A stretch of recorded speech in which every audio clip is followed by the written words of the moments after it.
Why are you motivated to do research on Émilie du Châtelet? Well, there's so many reasons. So one of the main reasons is we just know so little about her, and there are so many fascinating things to find out.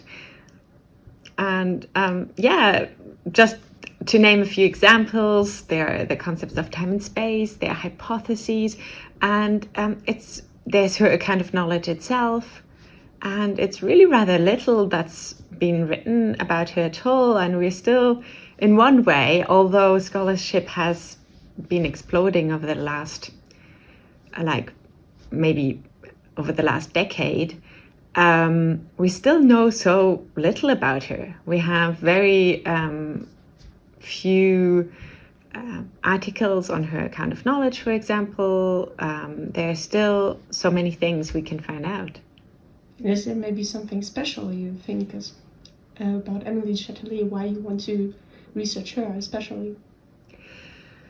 To me, I think that she's a fascinating figure between the rationalist tradition and the empiricist tradition.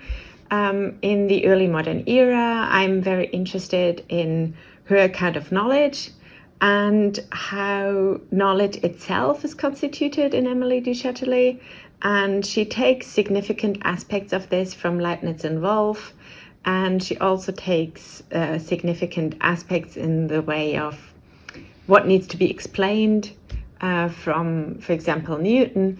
But then she really has her own idea of how the principles of knowledge work, and this is what I'm most interested in. Okay, great. And what would you say is the most significant discovery you have made up till now during your research? There's so much to find out about du Châtelet. It's really, really hard to say. But if I have to pick something, I think there are two things. The first thing is she really has her own unique account of knowledge, and it becomes very clear in the way she treats the principles of knowledge.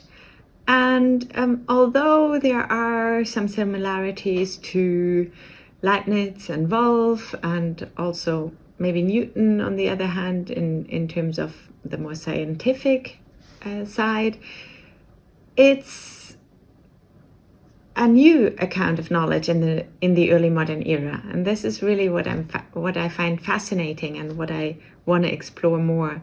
And then the other thing is her investigation of time and space. In her investigation of time and space, she says that she wants to look at how the idea of space and time is formed itself. And she makes clear that there's an act of the mind involved in forming these concepts, and that we also need real beings that we're abstracting from, so essential beings we're abstracting from to form these ideas of time and space. And she can really explain how we come to the notion of absolute space and how we can use it in the sciences, and that we can use it in the sciences, and that time and space are nevertheless relative beings and dependent upon the real beings they are abstracted from. So I just find it fascinating, her discussion of time and space, really. Do you want to elaborate on a specific project you're doing on her currently?